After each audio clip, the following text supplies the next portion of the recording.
ওরে সকাল বেলা গরুটারে দুধ দহন করে নিছো, বাচ্চাটা সারা রাত দুধ পায় নাই, মা মা কইয়া চিল্লাইছে। তুই সকাল বেলা রশিয়ার বালতি নিয়া বাচ্চাটারে দূরে রাইখা মায়ের দুধগুলো টেনে টেনে বালতি ভরে ঘরে নিয়ে গেলি। বাচ্চাটারে যখন সাইরা দিছো, মায়ের ওলানে একটা মুখ লাগায় দেখে এক চুমুকও দুধ নাই।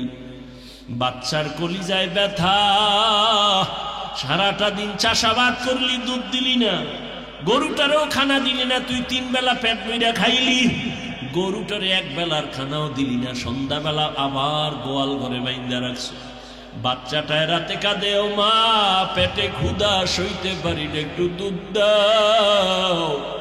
গাভীটাই যেন বলতে থাকে, বাচ্চা অপেক্ষা কর, বনিয়া তোমরা খাওয়ার পরে যা থাকবে তা তুই খাবি। ওই গরুটাই নিজের বাচ্চারে না খাওয়াইয়া তোর পেছনে সব দিয়া দিল, কোনদিন একটা লাথিও মারে নাই, তোর সাথে বেয়াদবি করে নাই। ও বান্দা, নদীর কত ধরনের মাছ ধরে ধরে খাও, ঘরের মধ্যে মেহমান আসছে, মাছ পাবি কই? আছে একটা বাচ্চাওয়ালা মুরগি, ওই মুরগিটারে আইনা জবাই দিছো, বাচ্চাগুলো মা মা বইলা চিল্লায়, মায়েরে তুই জবাই দিয়া ফেলছো। আল্লাহ কয়, তোরে আমি কিছু বলি নাই, খা বান্দা মনের মতো খা, আমার দেওয়া পানি খা, তোর জন্য দিছি, আমার দেওয়া যত নেয়ামত খাইতে থাক, বাধা নাই। বান্দা যত খাও, যদি একবার খাওয়ার ফাঁকে আমি আল্লাহর শুকর আদায় করে বলতি আলহামদুলিল্লাহ, আমি আল্লাহর কুদরতি অন্তর ঠান্ডা হয়ে যাইত। ওরে তোর মাদ্রাসায়, তোর প্রতিষ্ঠানে তোরে যদি কেউ টাকা দেয়, কত মারহাবা দাও। আমাগো প্রধান অতিথি মাদ্রাসায় 50,000 টাকা দিছে, সবাই রে মারহাবা বলাও। ওরে তোর বাড়ি করার জন্য টাকা দিছে, কত প্রশংসা। আল্লাহ কয়, আমি কি দোষ করছি? আমি তোরে কথা বলার মতো একটা জিহ্বা দিছি, আমার কি প্রশংসা করার উপযুক্ত আমি হই নাই? ও বান্দা, তোরে এত সুন্দর একটা চেহারা দিলাম, আমি আল্লাহ কি তোর মুখে প্রশংসার উপযুক্ত হই নাই? আমি আল্লাহ তোরে টাকার মালিক বানাইলাম, বাড়ি গাড়ির মালিক বানাইলাম, সন্তানের মালিক বানাইলাম, আমি আল্লাহ তোরে সম্মানের চেয়ারে বসাইলাম। রে বান্দা, একবারও কি আমি আল্লাহ তোর থেকে সম্মান পাইতে পারি না, প্রশংসা পাইতে পারি না? যদি পাইতে পারি, তুই কার পেছনে ঘুইরা আমাকে ভুলছো? কার পেছনে ঘুরা ঘুরা দাড়ি কাটছো, নামাজ ছাড়ছো? সে তোর আপন না, আপন না, আপন না, দুশ্মন। স্বার্থে আঘাত লাগলে তোরে জবাই করে ফেলবে, তোর নাম কাটবে না, কল্লা কেটে ফেলবে। অথচ আমি তোর মাওলা, তোর আপন।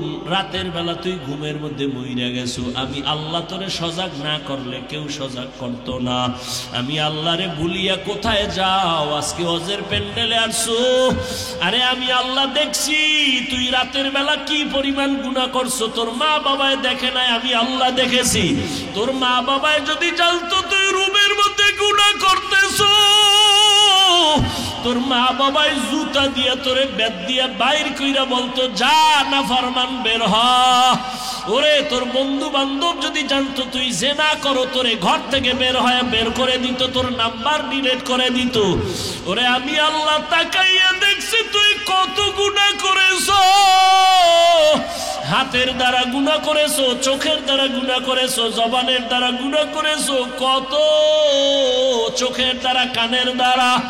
আমি আল্লাহ রাগ করিয়া পানি বন্ধ করি নাই, বাতাস বন্ধ করি নাই, বরং আমি আল্লাহ ডাকছি, আয় আয় গোলাম, আমারে ছাড়িয়া কই যাও, আমার রহমতের দরজায় ফিরিয়া আয়। আমার দরজা ছাড়িয়া যেদিকেই যাবি ওদিকেই জাহান্নামের আগুন। 1 সেকেন্ডের জন্য তুই জাহান্নামের আগুন সহ্য করতে পারবি না। আয়, আমি তোরে ডাকতেছি, প্রতিদিন ভোর রাতে ডাকি, আয় তওবা কর। যদি একবার মাথা নত কইরা মনে মনে বলো, আল্লাহ জীবনে তো দাড়ি কম কাটলাম না, নামাজ কম সারি নাই, বেপরদায় কম চলি না, আজ থেকে আর দাড়ি কাটবো না, নামাজ ছাড়বো না। আমার মতো যুবক যদি জেনারেল লাইনে থাইকা নামাজ পড়ে আমি কেন পারবো না? ও আল্লাহ, এতদিন বুঝি নাই, আজকে থেকে তওবার নিয়ত করলাম, আর নামাজ ছাড়বো না, বেপরদায় চলবো না, গুনাহ করবো না, জেনা করবো না, গীবত করবো না, মিথ্যা বলবো না। মা বাবার দোয়া নিয়া, ওলামায়ে কেরামের দোয়া নিয়া, পরামর্শ নিয়া, শিক্ষকের দোয়া নিয়া নবীর তরিকায় চলবো। আল্লাহ বলেন, ও বান্দা, তুই যখন চোখের পানি ছেড়ে যখন তওবা করবি, আমি আল্লাহ তোর জীবনের সব গুনাহ মাফ করে দিব। ওরে একটা সন্তান যখন অন্যায় করিয়া মায়ের সামনে কান্না করে কয়, আম্মু আর অন্যায় করবো না, দয়া করে আমারে মাফ করে দাও, এমন কোন মা নাই বাচ্চারে কোলেটাই না নেয়, বরং ডাক দিয়ে কয়, বাবা আয়, আর তোরে আমি কিছু বলবো না, রাগ করবো না। একটা ছাত্র অন্যায় করে যদি শিক্ষকের সামনে যদি বলে, হুজুর আমি ভুল করছি, মাফ করে দেন, আর করবো না, ওই শিক্ষক ক্ষমা না করে পারে না। ওই মায়ের থেকে, শিক্ষকের থেকে আমার মাওলার মায়া কি কম? ওই আল্লাহরে যদি একবার জিব্বা নাড়ায় ডাক দেওয়ার বলো, দয়ার আল্লাহ, আমি নাফরমানি করতে করতে করতে করতে আমার হাত গুনার কারণে না পাক, চোখ না পাক, জিব্বা না পাক, অন্তর না পাক। ও আল্লাহ, আমি এই গুনাহ নিয়ে কবরে যেতে চাই না, কবরের আযাব সইতে পারবো না, সূর্যের গরম সইতে পারবো না, জাহান্নামের গরম সহ্য করতে পারবো না। দুনিয়াতে একটা মশার কামড় সইতে পারি না, বেতের বাড়ি সইতে পারি না। গুনাহ নিয়ে যদি কবরে যাও, দুই পাশের মাটির চাপ কেমন করে সহ্য করবা? আল্লাহর কালাম হেফাজতের জিম্মা আল্লাহ নিয়েছেন, যে কারণে এখনো আল্লাহর কালাম আল্লাহ যেভাবে দিয়েছেন ওইভাবেই আছে। এজন্যই তো আল্লাহ চ্যালেঞ্জ দিলেন, যালিকাল কিতাব লা রাইবা ফীহ, এটা এমন একটা কিতাব যার মধ্যে কোনো ভুল নাই, সন্দেহের অবকাশ নাই। আল্লাহ চ্যালেঞ্জ দিয়েছেন, পারলে আমার কোরআনের আয়াতের মতো একটা আয়াত বানায় দেখাও, সূরার মতো একটা সূরা বানায় দেখাও। আল্লাহর চ্যালেঞ্জ আজ পর্যন্ত কেউ গ্রহণ করতে পারে নাই। আল্লাহ কোরআন হেফাজতের জিম্মা নিছেন। কেমন হেফাজত? শুধু কোরআন নাই, কোরআনটা যার সাথে সম্পর্ক থাকবে তাকেও আল্লাহ হেফাজত করবেন। কোরআনটা যার সিনায় থাকবে আল্লাহ তাকেও সম্মান দিবেন।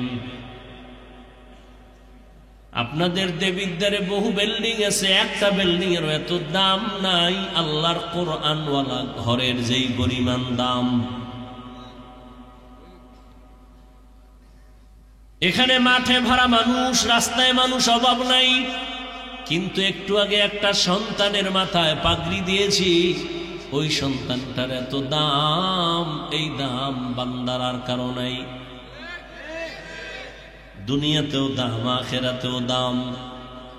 কিয়ামতের ময়দানে আমার আল্লাহ বলবেন, আয় আয়, ইউকালু লিসাহিবিল কুরআন ইকরা ওয়ারতাকি ওয়ারাত্তিল কামা কুনতা তুরাত্তিলু ফিদ দুনিয়া ফাইন্না মানজিলাকা ইনদা আখিরি আয়াতিন তাকরাউহা। আল্লাহ বলবেন, তুই কোরআন শরীফ পড়ছো, মানুষ তোরে পাগড়ি দিছে, না হবে না, ফাইনাল পুরস্কার আমি দিব, আয় আমার সামনে। হাফেজে কোরআনকে আল্লাহ ডাকবেন, আল্লাহ তারপরে কোরআনের তেলাওয়াত করতে বলবেন, তুই তেলাওয়াত কর, এক এক আয়াত পড়বি আর এক একতলা বিল্ডিং এর উপরে উঠে যাবি। এভাবে বিল্ডিং এর উপরে উঠতে উঠতে উঠতে উঠতে আয়াত যেখানে শেষ ওই পরিমাণ তুই উঠে যাবি। তুই একা যাবি না, তোর মা বাবা কষ্ট করে তোরে পড়াইছে, আমি আল্লাহ তাকে আজকে সম্মান দিব। শুধু তাই না, আমি আল্লাহ তোরে একা জান্নাত দিব না, আরো 10 জন গুনাহগার তোর ফ্যামিলির, তোর আত্মীয়র মধ্যে দেখ কারা আছে, তুই সুপারিশ করবি, আমি কবুল করে জান্নাত দিয়ে দেব। আরো আস্তে করে বলেন, قال النبي صلى الله عليه وآله وسلم من قرأ القرآن فاستظهره فأحل حلاله وحرم حرامه أدخله الله الجنة وشفعه في 10 من أهل بيته كلهم قد وجبت له النار যারা কোরআন পড়বে হালালটারে হালাল জানবে হারামকে হারাম জানিয়ে দূরে রাখবে নবী বলেন কিয়ামতের দিন আল্লাহ তাকে জান্নাত ওয়াজিব করে দিবেন শুধু তাই না 10 জনকে সুপারিশ করার জন্য আল্লাহ বলবেন যেই 10 জন নিশ্চিত জাহান্নামী আল্লাহ বলবেন এমন 10টা জাহান্নামীর সুপারিশ কর আমি তোর বরকতে জান্নাতে পাঠিয়ে দিব আতিনা ফি দারে দুনিয়া না হাসান آتنا في دار عقبانا حسن يا غياث المستغيثين اهدنا الافتخارا بالعلوم والغنى ہر گوری دے نیکو تو تیار ہے جو نہ مانگے اس سے تو بیزار ہے দুনিয়াতে আমরা আসি আগে কোরআন শিখলাম পরে আল্লাহ কেন উল্টা বললেন আমি আগে কোরআন শিখাইয়া তারপরে মানুষ বানাইছি আল্লাহ পাক প্রত্যেকটা কথার মধ্যে রহস্য আছে আল্লাহর কথা বুঝার জন্য অনেক জ্ঞানের দরকার আল্লাহ পাকের কথা অলংকার ভরা জ্ঞান ভরা মুফাসসিরিনে কেরাম বলেন আল্লাহর আদালতে মানুষ সব এক না সবাই তো আমরা মানুষ তবে সব আল্লাহর কাছে প্রিয় মানুষ না প্রিয় মানুষ সবাই না মসজিদ কার ঘর সন্দেহ দেবিদ্বারে কেন্দ্রীয় মসজিদটাও কার ঘর ঢাকা জাতীয় মসজিদ বাইতুল মুকাররমটাও কার ঘর এক কথায় দুনিয়াতে সব মসজিদ আল্লাহর ঘর টাঙ্গাইলে কত সুন্দর মসজিদ বানাইছে মানুষ দেখতে যায় মেয়েরাও দেখতে যায় ছবি তুলে নিমক হারামেরা নামাজ পড়ে না আমাদের বরিশালে অনেক সুন্দর মসজিদ মানুষগুলো দেখার জন্য গাড়ি ভাড়া করে যায় বিমানে যায় দেখার জন্য দুনিয়ার সব মসজিদ আমার আল্লাহর ঘর তবে বাইতুল্লাহর মতো একটা মসজিদও দামি না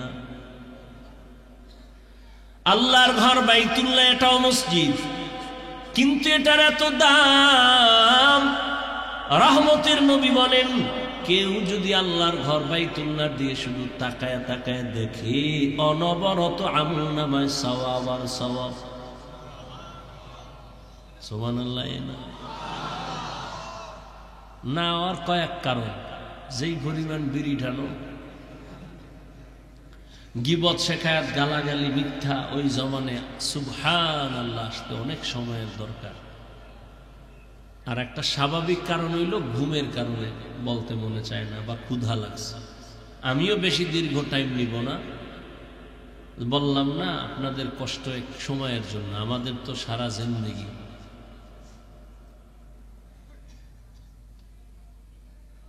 বাইতুল্লাহ এমন দামি ঘর إن أول بيت وضع للناس للذي ببكة مباركا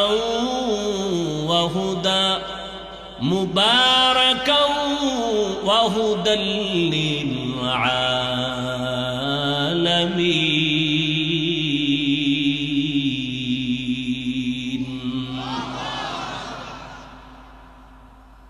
বাইতুল্লাহ এমন একটা দামি ঘর যার বাউন্ডারির মধ্যে একবার যদি কেউ আল্লাহ বলে ডাক দেয় 1,00,000 বার আল্লাহ বলার সওয়াব পেয়ে যাবে এই বাইতুল্লাহ দেখলেই সওয়াব হাদিসে আছে বাইতুল্লাহরে প্রথম নজরে দিয়া জীবনের প্রথম নজর সফর করে গেছেন বাইতুল্লাহ দেখতে প্রথম নজর দিয়া যে দোয়া করবে সাথে সাথে কবুল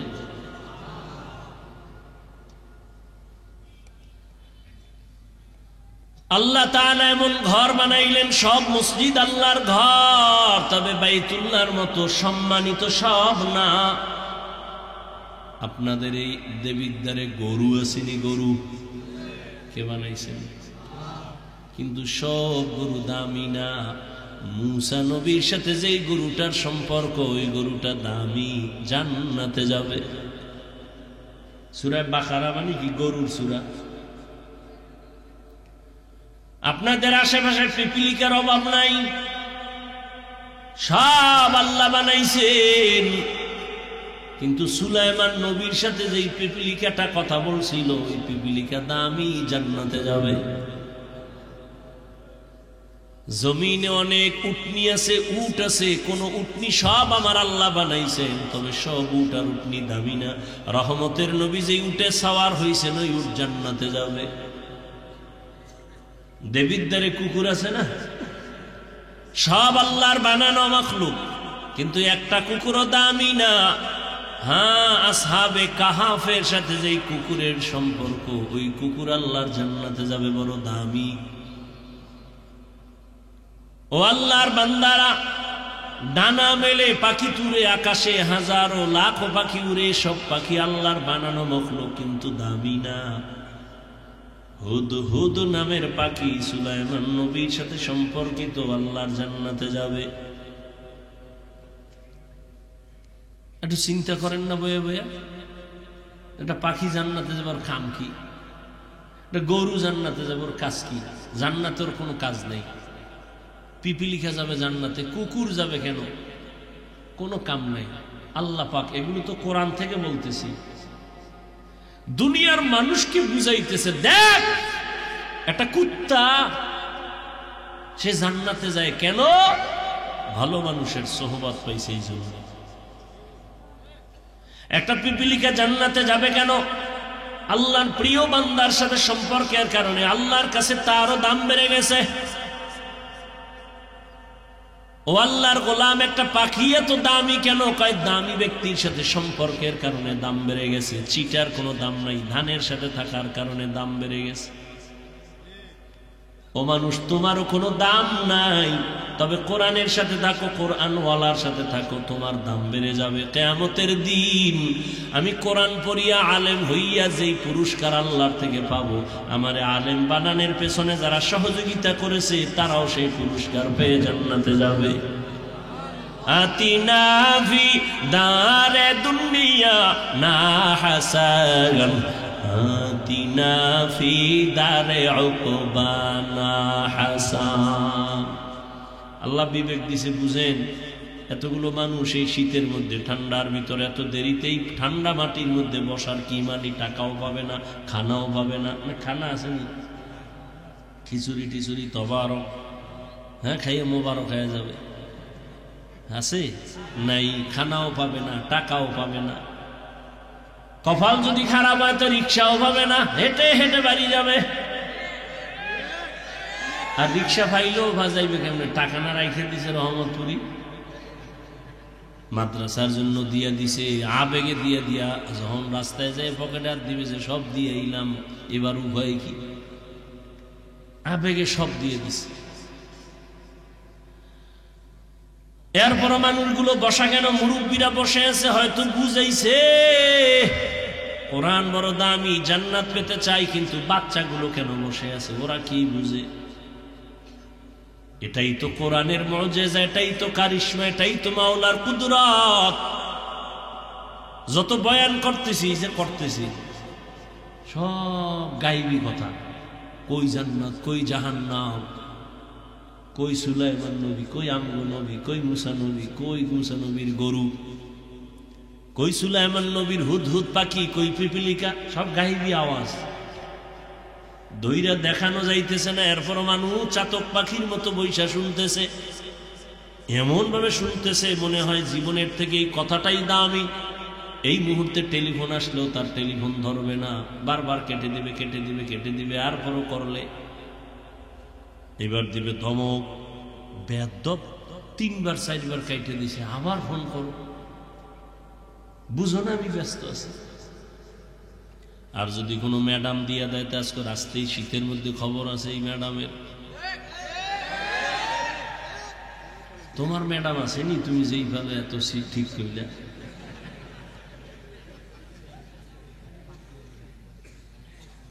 কয় না থাকলে কি ফাফল্যই তো তার সমস্যা নেই, মরাডার মারো কেন, কয় লড়ে কেন।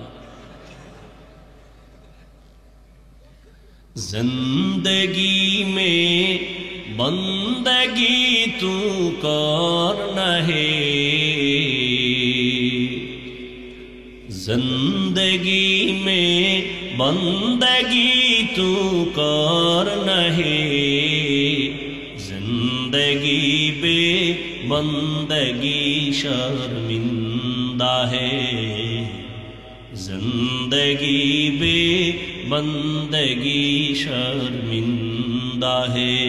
বলেন মুসলমান না হইয়া মরবি না, কারণ আল্লাহর কাছে পীরের পরিচয় চলবে না, মুফতি মুহাদ্দিসের পরিচয় থাকবে না। পরিচয় একটা কি?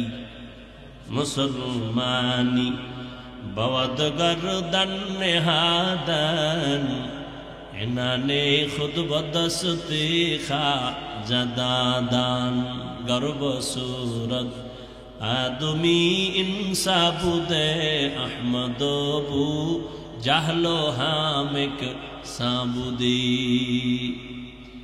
পজে আইছেন, কিছুই তো দেখাইতে পারতেছি না, তো মানুষ চিন্তা করে তো যাওয়ার সময় একটা বেলুন কিনে যায়। ম্যাডাম যদি জিজ্ঞা অজে কি পাইছো, কই যে মোনাজাতে বেলুন কবুল হয়ে গেছে, বেলুন কান্দে করে ঝুলাই নিয়ে এসে।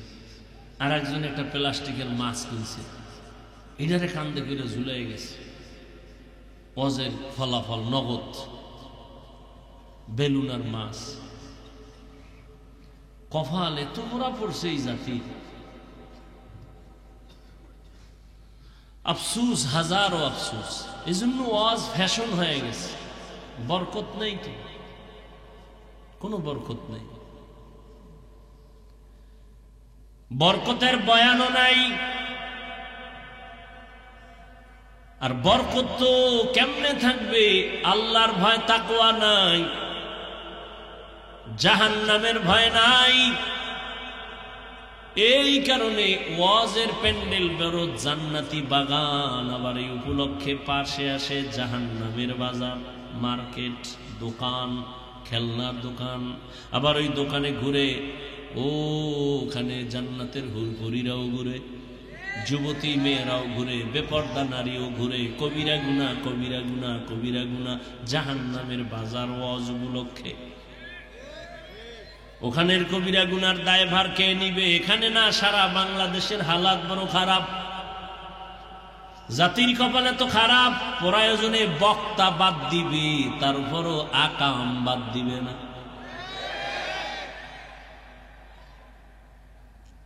আকাম বাদ দিবে না, হুজুর বাদ দাও। এতগুলো হুজুর গেল, কারো গায়ে লাগলো না, ওনার লাইগে গেছে, ওনার বাদ দাও। यहाँ हम सब मुसाफिर दिल ना लगा। এই যে মোবাইল পার্টি 24 ঘন্টা মোবাইল লইয়ে মরে, এখানে মরতেছে। সারাটা রাত দরজা জানালা বন্ধ করে মোবাইল সামনে নিয়ে, কখন রাত্র 3টা বাজলো, 4টা বাজলো, খবর নাই। কবিরা গুনাহ দেখা দেখা দেখা দেখা চেহারা নষ্ট করছে, চেহারার মধ্যে কোনো নূর নাই। ওদিকে তোমার চরিত্র নাই, লেখাপড়া নাই, মা বাবার সাথে ভালো ব্যবহার নাই, শুধু বেয়াদবি বেয়াদবি বেয়াদবি। এই মোবাইলের কারণে শিক্ষকের সাথে বেয়াদবি, আলেমের সাথে বেয়াদবি, লেখাপড়া নাই, চরিত্র নাই। ওদিকে শরীরের পাওয়ার নাই, চোখের পাওয়ার নাই, কানের পাওয়ার নাই, হাতের পাওয়ার নাই। হার্ট দুর্বল, কিডনি দুর্বল, মেধা দুর্বল, নাই, কিছু নাই। আছে বলতে কিছুই না, আছে একটা রূহ।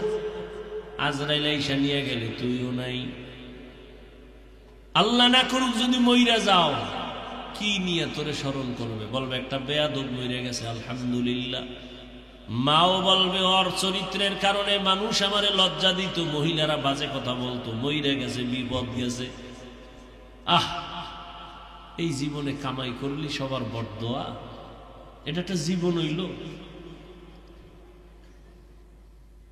অথচ তোমার মতো যুবক তাকায় দেখো, স্কুলে পড়ে, কলেজে পড়ে, জীবনে মাদ্রাসায় পড়ে না, আলিফ বাতাও শিখে নাই, তাকায় দেখো 5 ওয়াক্ত নামাজি আছে না?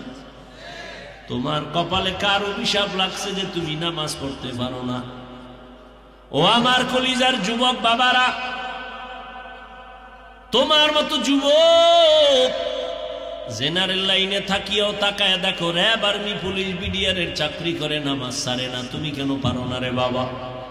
তোমার কপাল বুঝি খারাপ, আল্লাহ বুঝি বেজার হয়ে গেছে, মা বাবায় বড়দোয়া লাগাই দিছে কষ্ট পাইয়া। তোমার মতো যুবক রাস্তায় গাড়ি চালায়, নামাজ ছাড়ে না, বলো বাবা তুমি কেন পারো না? আমার মতো তো হুজুর হইতে আমি বলি না, আর কেউ বললো, আমি তো বলি না, আমি একবারও বলি না হুজুর হও, কওমি মাদ্রাসায় যাও, তাবলিগে যাও, নাইলে জাহান্নামে যাইবা। ও যুবক বাবারা, তোমার মতো যুবক পানির মধ্যে মাছ ধরে, নামাজ ছাড়ে না, ময়দানে কৃষি কাজ করে, গামছা বিছাইয়া নামাজ পড়ে, তারপরও নামাজ বাদ দেয় না, বলো তুমি কেন পারো না? নাকি তুমি মনে মনে ভাবছো হুজুর গো কথা চলবে না, কোরআন টোরান চলবে না, ভুল সব ভুল, একটা প্রমাণ দে, এক্ষণ দাড়ি কেটে ফেলবো, নামাজ রোজা বাদ দিয়ে নাচ গান শুরু করবো, বল ভুল আসেনি কোরআনে? তাহলে কেন মানো না রে বাবা? ১৫০০ বছর পর্যন্ত কত বিধর্মী আল্লাহর কোরআনের ভুল বের করতে গিয়া মুসলমান হয়ে গেল, তুমি কেন পারো না রে বাবা? তুমি তো মুসলমান। মনটারে শুধু এই কথাটাই বুঝ দাও যে মন, আমার মতো যুবক যদি জেনারেল লাইনে থাইকা ওসি ডিসিএসপি হয় নামাজ পড়ে, র্যাব, আর্মি, পুলিশ, বিডিআর এর চাকরি করে নামাজ পড়ে, আমি কেন পারি না?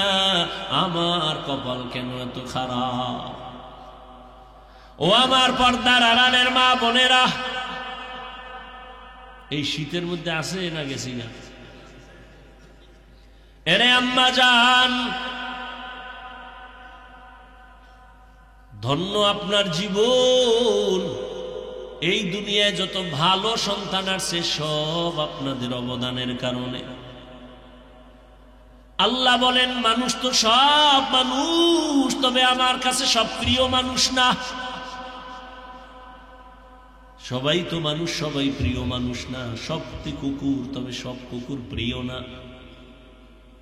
আল্লাহর কাছে প্রিয় মানুষ কারা? বলে একদল মানুষ প্রিয় আর সব খারাপ।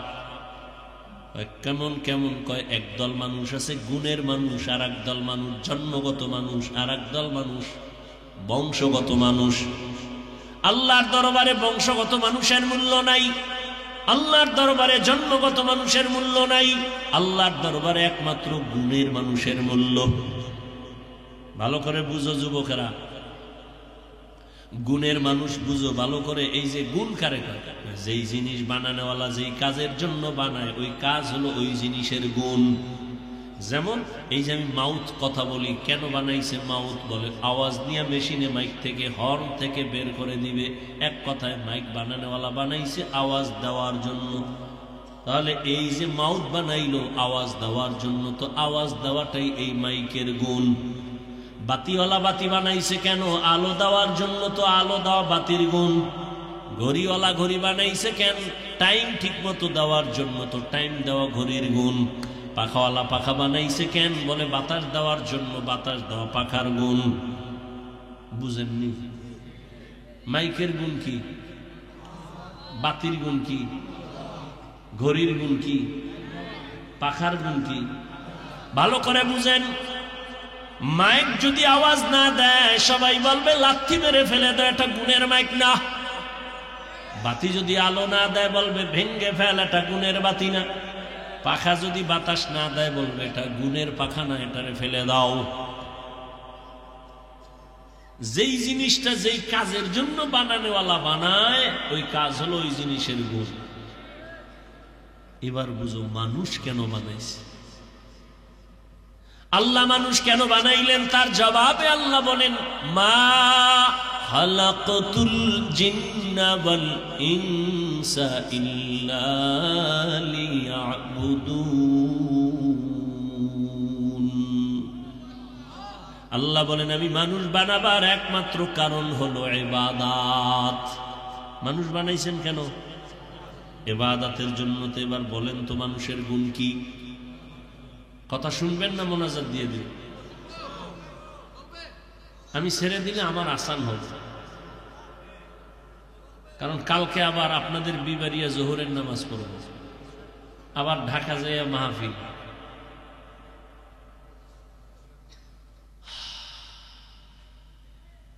মানুষের গুণ কি? এবার মানুষ বানাইছেন কেন? কোন কাজের জন্য? তাহলে মানুষের গুণ কি? মাইকওয়ালা মাইক বানাইছে আওয়াজ দেওয়ার জন্য, আওয়াজ দেওয়া মাইকের গুণ। বাতির গুণ আলো দেওয়া। যদি মাইক আওয়াজ না দেয় ভেঙে ফেলবে। মানুষ আল্লাহ বানাইছেন ইবাদতের জন্য, ইবাদত করা মানুষের গুণ। এখন ইবাদত কেমনে করবেন? নামাজ পড়া ইবাদতের অংশ, রোজা রাখা ইবাদতের অংশ, জিকির করা ইবাদতের অংশ, রাজনীতি করা ইবাদতের অংশ, অর্থনীতি ইবাদতের অংশ, সমাজ নীতি অনুযায়ী সমাজ পরিচালনা করা ইবাদতের অংশ, রাষ্ট্র পরিচালনা করা ইবাদতের অংশ। নাকি ইসলামে রাজনীতি নাই? হ্যাঁ, এখনো জেহেন সাফ হয় নাই। ধান্দাবাজার চান্দাবাজেরা বুঝায় হুজুর ওয়াজ করবেন তবে রাজনীতির বয়ান করবেন না, তার মানে রাজনীতি ধর্ম আলাদা। আমি বলি না না, রাজনীতি আর ধর্ম দুটোটাই এক, আলাদা করা যাবে না। ইসলামটারে তুমি এমন দুর্বল ভাবিও না যে ইসলামে সব আছে রাজনীতি নাই। এ কথা ওই ধান্দাবাজার চান্দাবাজেরা বলে কেন? কয় যে ইসলাম নিয়ে যদি ময়দানে কাজ করা হয় তাহলে চান্দাবাজিদের চান্দাবাজি চলবে না, ধান্দাবাজের ধান্দাবাজি চলবে না। সাবধান! ইবাদত হিসেবে রাজনীতি, সব জায়গায় ইবাদত। আর ইবাদতটা কেমনে করবেন? নামাজ পড়া ইবাদতের অংশ, যাকাত দেওয়া ইবাদতের অংশ, রোজা রাখা ইবাদতের অংশ। এটা কেমনে নামাজ পড়বেন, রোজা রাখবেন? এটা নিয়ম লাগবে না মন গড়া? কি একজনে মাগরিবের নামাজে 3 রাকাতে দাঁড়ায় চিন্তা করে বেজোর হইরা লাভ কি? 2 সেজদা বাড়াইয়া জোর বানাইয়া দেয় 4 রাকাত। হবে? নিয়ম লাগবে না? নিয়ম জানার জন্যই লাগবে কোরআন। কোরআন তো পারি না। কোরআন না পারলে কোরআন বুঝার জন্য লাগবে হাদিস। তাও পারি না। এবার শেষ ঠিকানা, কোরআন হাদিস বুঝার জন্যই লাগবে উলামায়ে কেরাম। ভালো করে বুঝেন, এখনো বুঝেন নাই। মানুষ বানাইছেন ইবাদতের জন্য। ইবাদত হলো মানুষের গুণ। ইবাদত আপনি কেমনে করবেন? বলে কোরআন থেকে ইবাদত শিখো। বলে কোরআন বুঝি না, হাদিস বুঝি না। কয় বুঝনেওয়ালা আলেমের কাছে যাও, উলামায়ে কেরাম থেকে কোরআন আগে বুঝো, তারপরে ইবাদত করো, তাহলেই তুমি গুণের মানুষ। আর গুণের মানুষেরা বিনা হিসাবে জান্নাতে যাবে। এখনো বুঝেন নাই? মানুষের গুণের নাম ইবাদত। ইবাদত শিখতে হলে লাগবে কোরআন, কোরআন বুঝতে হলে লাগবে আলেম। আলেমের মাধ্যমে কোরআন হাদিস বুঝা ইবাদত করলেই তুমি গুণের মানুষ। গুণের মানুষ হলেই তুমি বিনা হিসাবে জান্নাতি। ফলাফল কি দাঁড়াইল? আল্লাহ কি কইছেন? আমি কোরআন শিখাইছি, তারপরে মানুষ বানাইছি। অর্থাৎ যে ব্যক্তি আলেমের কাছে গিয়া কোরআন বুঝা শুইনা ইবাদত করবে সে গুণের মানুষ। আগে কোরআন হাদিস বুঝা ইবাদত করার পরে গুণের মানুষ, এরপরে তুমি জান্নাতে যাওয়া। আল্লাহ এই দিকে ইঙ্গিত করে বলেন আমি আগে মানুষ বানাই নাই, ইবাদত করাইয়া কোরআন বুঝাইয়া তারপরে গুণের মানুষ বানাইছি, তারপরে জান্নাত দিছি। ইবাদত বুঝার জন্য কোরআন লাগবে, কোরআন বুঝার জন্য উলামায়ে কেরাম লাগবে। এই দিকে ইঙ্গিত করে আল্লাহ বলেন আমি কোরআন শিখাইছি, তারপরে গুণের মানুষ বানাইছি। কারণ কোরআন না বুঝলে সে ইবাদতের নিয়ম বুঝবে না। আর কোরআন বুঝার জন্য আলেমের কাছে যেতে হবে। আলেম ছাড়া ইসলাম আর কোরআন হাদিস পরিপূর্ণ বুঝবে না। ভেজাল লাগাবে, খালি ভেজাল লাগাবে, ভেজাল লাগাবে। ওলামায়ে কেরাম তো মন গড়া ব্যাখ্যা দেওয়ার কোনো সুযোগ নাই। ধারাবাহিকতা আস্তে আস্তে রসুল থেকে আসছে। আমার রসুলকে আমার আল্লাহ শিখাইছেন। ও পর্দার আড়ালের আম্মা জান, গুণের মানুষ বড় দামি, ইবাদতের মাধ্যমে গুণের মানুষ হতে হবে। ওরে আম্মা জানেরা, আপনারা বড় দামি মানুষ। যত দুনিয়াতে গুণের মানুষ আছে সব আপনাদের থেকে। নবীদের মা আপনারা, সাহাবায়ে কেরামদের মায়ের মতো মা আপনারা, হাফেজে কোরআন আলেমের মায়ের মতো আপনারা দামি। খাদিজা রাদিয়াল্লাহু আনহার মতো দামি, ফাতেমা রাদিয়াল্লাহু আনহার মতো দামি, আয়েশা রাদিয়াল্লাহু আনহার মতো দামি। এরে আম্মা জান, কয়দিন আর দুনিয়াতে বাহাদুরি করবেন রে মা? আপনার মতো কত মা এই অঞ্চলে আছে, পর্দা করে, নামাজ পড়ে, স্বামীর মাল হেফাজত করে, খেয়ানত করে না, মোবাইলে চরিত্র বিক্রি করে না, এমন মা অভাব নাই। ও মা, আপনি কেন পারেন না পর্দা করে নামাজ পড়বেন, সন্তানটাকে আদর্শ সন্তান বানাবেন? ও আমার যুবক বাবারা, স্কুলে পড়ো, কলেজে পড়ো, চাকরি করো, ব্যবসা করো, ডাক্তার হও, ইঞ্জিনিয়ার হও, প্রফেসর হও, তবে আমার দাবি একটাই, সারা দেশে বলি, বেয়াদব হইও না। কারণ তুমি ডাক্তার হইয়াও যদি বেয়াদবি করো, তাসলিমার মতো জুতার বাড়ি খাইয়া পালানো লাগবে, দেশে থাকা যাবে না। ডাক্তার যদি হও, আদবওয়ালা ডাক্তার হইও, আদর্শবান ইঞ্জিনিয়ার হও, আদর্শবান প্রফেসর হও। বরদোয়া নিয়ে বেয়াদব হইও না রে বাবা। কার বরদোয়া? 3 জায়গার বরদোয়া নিলে তোমার জীবন শেষ, মরার আগেই পঙ্গু। 1 নম্বরে মা বাবার বরদোয়া তোমার জীবন নাশের কারণ, শিক্ষকের বরদোয়া তোমার জীবন ধ্বংসের কারণ, ওলামায়ে কেরামের বরদোয়া জীবন ধ্বংসের কারণ। যারা আলেমের সাথে বেয়াদবি করছে সবগুলো যে যেখানে আছে ওই জায়গায় মরতেছে, দুঃখে দুঃখে মরতেছে। বাংলাদেশে এত অস্থিতিশীল পরিবেশ কেন? একমাত্র আলেমদের সাথে বেয়াদবির ফলাফল। এই তোমরা যারা বেয়াদবি করো ইমামের সাথে, শিক্ষকের সাথে, গাট্টি রেডি রাখো, গাট্টি তোমারটাও রেডি রাখো। কোন সময় আবার পালানো লাগবে জুতা থুইয়া, গাট্টিটা আগেই বেঁধে রেখো। কোনো বেয়াদবের আর ছাড় দেয়া হবে না, খবরদার। ওলামায়ে কেরাম ছাত্র জনতার আন্দোলন সফলতার চাঁদ উঠছে ওই দিন, ওলামায়ে কেরাম ছাত্র নিয়ে মাঠে নামছেন যেই দিন।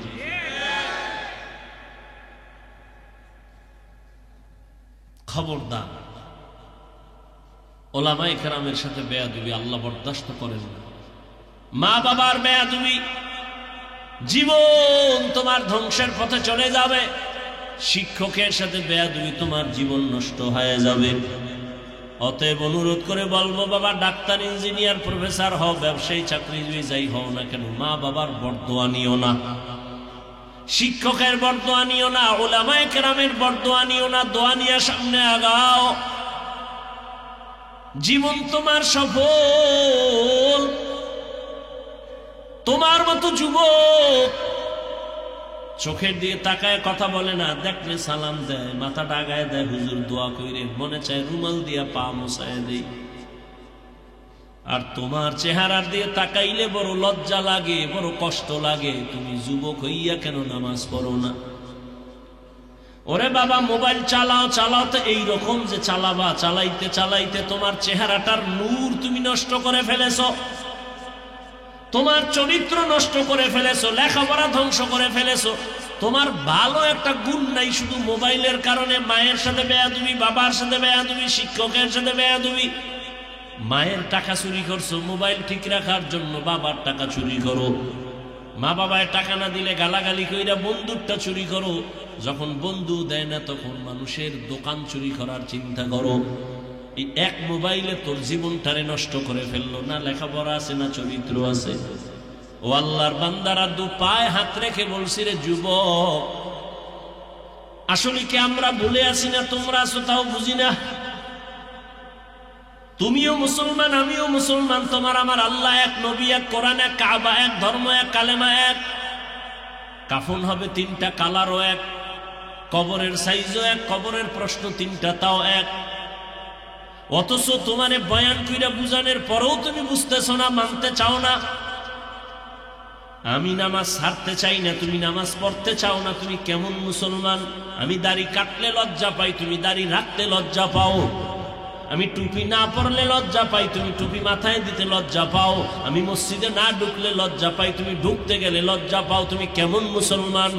বুঝি না। মাঝে মাঝে আমরা কি ভুলে আছি না? তোমরা আছো তাও বুঝি না। না হয় আলেমরা বুঝায়, তাবলিগলারা বুঝায়, পীর সাহেবরা বুঝায়, আমরা বুঝাই, এর পরেও কেন বুঝো না রে বাবা? বুঝি না। কারণটা কি? কপাল এত খারাপ কেন রে বাবা? যদি বলো হাফিজ ভাই আমরা ঠিক, আপনারা ভুলে আছেন, দলিল দাও, আমি এখন প্যান্ট শার্ট পইরা দাড়ি কাইটা তোমার লাইনে চলবো। আর যদি বলো না হাফিজ ভাই ওলামায়ে কেরাম যেই লাইনে আছেন আপনারাই সঠিক, আমরা ভুলে আছি, তাহলে আমি বলবো বলো তোমার পা দুটো আগায় দাও, আমি নিচে নাইবা তোমার পায় ধরে বলবো আর দাড়ি কাইটা নবীরে কষ্ট দিও না, আর নামাজ বাদ দিয়ে আমার আল্লাহরে কাঁদাইও না রে যুবক। আমার আল্লাহ সহ্য করতে পারে না, এত আদর করে বান্দা বানাইলাম। আমি আল্লাহর কোন ছেলে নাই মেয়ে নাই, কত আদর করে বানাইছি মানুষ। এত বিশাল আসমান আমার জন্য বানাই না বান্দা, তোর খেদমতের জন্য বানাইলাম। এত বিশাল জমিন আমি আমার জন্য বানাই না, তোর গোলামির জন্য বানাইলাম।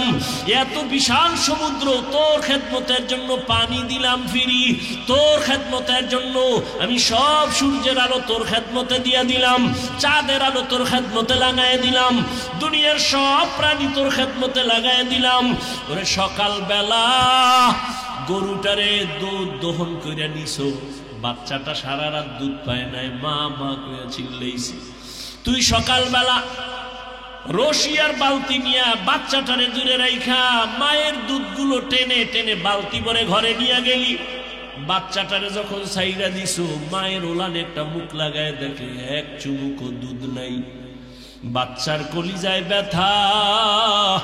সারাটা দিন চাষাবাদ করলি, দুধ দিলি না, গরুটারও খানা দিলি না, তুই 3 বেলা পেট ভইরা খাইলি, গরুটারে 1 বেলার খানাও দিলি না। সন্ধ্যাবেলা আবার গোয়াল ঘরে বাইন্দা রাখছো।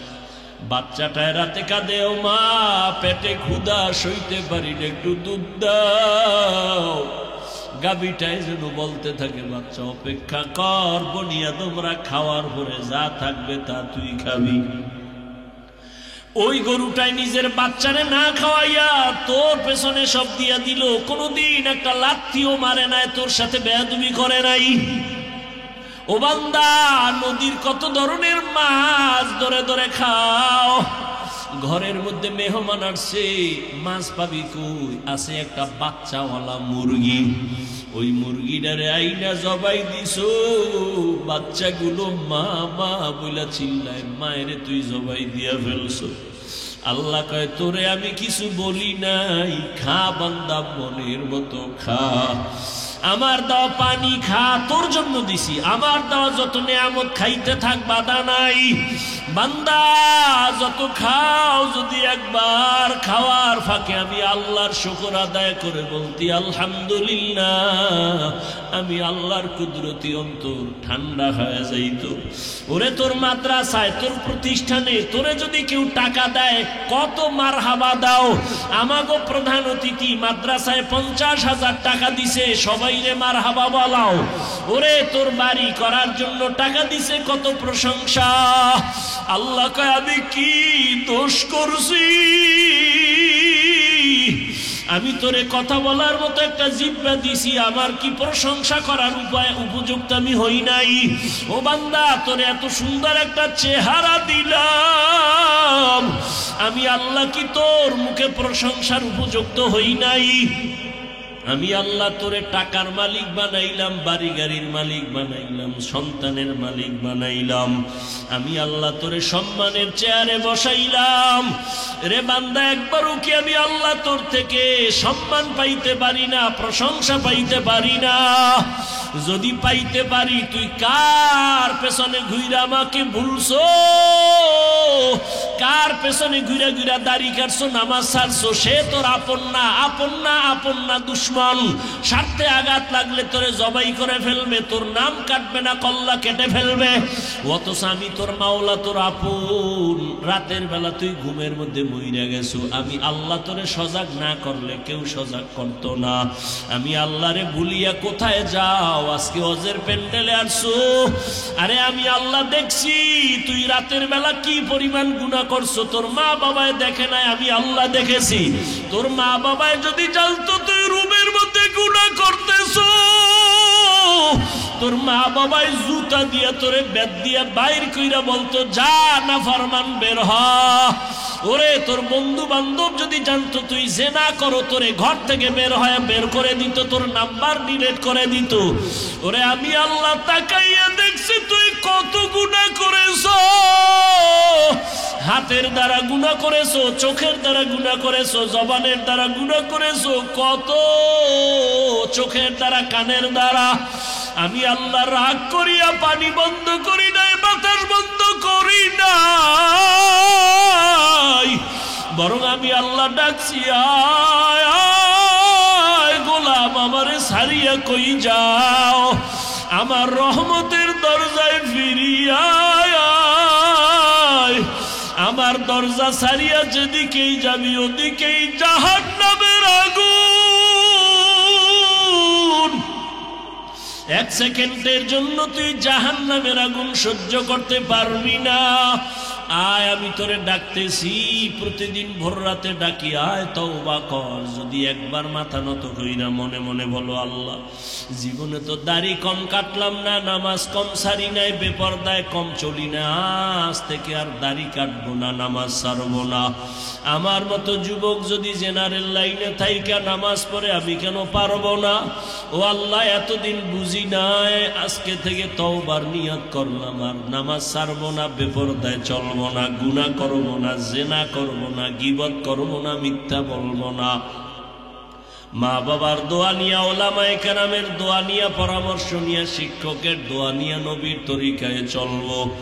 আল্লাহ বলেন, ও বান্দা, তুই যখন চোখের পানি ছেড়ে যখন তওবা করবি, আমি আল্লাহ তোর জীবনের সব গুনাহ মাফ করে দিব। ওরে একটা সন্তান যখন অন্যায় করিয়া মায়ের সামনে কান্না করে কয়, আম্মু আর অন্যায় করবো না, দয়া করে আমারে মাফ করে দাও, এমন কোন মা নাই বাচ্চারে কোলে টাইনা না নেয়, বরং ডাক দিয়ে কয়, বাবা আয়, আর তোরে আমি কিছু বলবো না, রাগ করবো না। একটা ছাত্র অন্যায় করে যদি শিক্ষকের সামনে যদি বলে, হুজুর আমি ভুল করছি, মাফ করে দেন, আর করবো না, ওই শিক্ষক ক্ষমা না করে পারে না। ওই মায়ের থেকে, শিক্ষকের থেকে আমার মাওলার মায়া কি কম? ওই আল্লাহরে যদি একবার জিব্বা নাড়ায় ডাক দেওয়ার বলো, দয়ার আল্লাহ, আমি নাফরমানি করতে করতে করতে করতে আমার হাত গুনার কারণে নাপাক, চোখ নাপাক, জিব্বা নাপাক, অন্তর নাপাক। ও আল্লাহ, আমি এই গুনাহ নিয়ে কবরে যেতে চাই না, কবরের আযাব সইতে পারবো না, সূর্যের গরম সইতে পারবো না, জাহান্নামের গরম সহ্য করতে পারবো না। দুনিয়াতে একটা মশার কামড় সইতে পারি না, বেতের বাড়ি সইতে পারি না। গুনাহ নিয়ে যদি কবরে যাও, দুই পাশের মাটির চাপ কেমন করে সহ্য করবা? হেদায়েতের মালিক আল্লাহ। যদি অন্তর তৈরি থাকে, আর গুনাহ করবা না, নামাজ ছাড়বা না, দাড়ি কাটবা না, বেপরদায় চলবা না, তওবা যদি করতে পারো মনে মনে, এখনো একটু আল্লাহরে ডাক দাও, দিলটা নরম করে আমার আল্লাহরে বলতে থাকো, আল্লাহ আর গুনাহ করব না। কত ভাইয়ের হক নষ্ট করলাম, কত মেয়ের চরিত্র নষ্ট করলাম রে আল্লাহ, আমি আজকে বয়ান করি, সম্মানের চেয়ারে বসি, মানুষ কত আদর করে, আসলে আমার গুনার খবর জানলে কেউ আমারে সম্মান করত না। ও আল্লাহ, তুমি যে কত ভালোবাসো, এত অন্যায় করার পরেও তুমি রাগ করো নাই, পানি বন্ধ করো নাই, খানা বন্ধ করো নাই, সূর্যের আলো চাঁদের আলো বন্ধ করো নাই। আজকে থেকে তওবার নিয়ত করে ফেললাম, মরিয়া যাই বাঁচিয়া থাকি আর দাড়ি কাটবো না, নামাজ ছাড়বো না, বেপরদায় চলবো না, মা বাবার দোয়া নিয়া, শিক্ষকের দোয়া নিয়া, উলামায়ে কেরামের দোয়া নিয়া নবীর তরিকায় চলবো। এরকম খাঁটি তওবার নিয়ত যদি কারো অন্তরে থাকে, মুনাফিকি না থাকে, যাদের নিয়ত খাঁটি আছে, তওবার নিয়তে দুটো হাত আল্লাহকে দেখাইয়া দাও। আয় আল্লাহ, আমাদের হাতগুলো কবুল করে নেন, তওবা কবুল করে নেন, তওবার উপরে মজবুত হইয়া চলার তৌফিক দান করেন, আমিন। আলহামদুলিল্লাহি রাব্বিল আলামিন, والصلاة والسلام على سيد الأنبياء والمرسلين وعلى آله وأصحابه أجمعين يا أرحم الراحمين يا أرحم الراحمين يا أرحم الراحمين